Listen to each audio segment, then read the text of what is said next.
అయ్యప్పస్వామి మాల ఎందుకు వేస్తారు?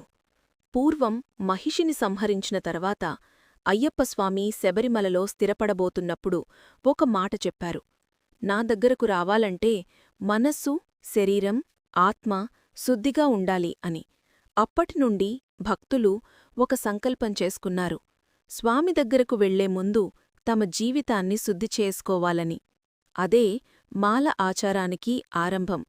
మాల వేసుకోవడమంటే సాధారణ హారం వేసుకోవడం కాదు, దేవుడితో ఒక పవిత్ర ఒప్పందం.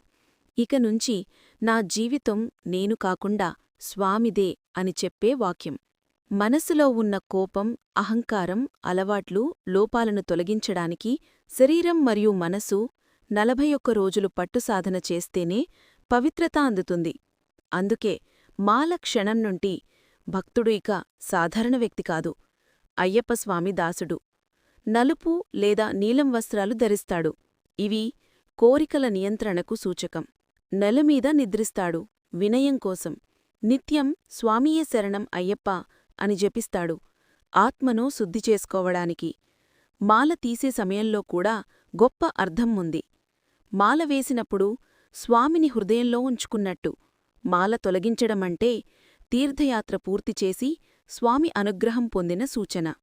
అయ్యప్పమాల ఇది ఒక ఆచారం కాదు, ఒక శిక్షణ, ఒక సాధన. మనిషిని లోపలనుంచి మార్చి దేవునికి దగ్గర చేసే ప్రయాణం. అందుకే అంటారు, మాల వేసినవాడు అయ్యప్పస్వామి చేతులమీదే నడుస్తూ శబరిమల చేరుతాడు.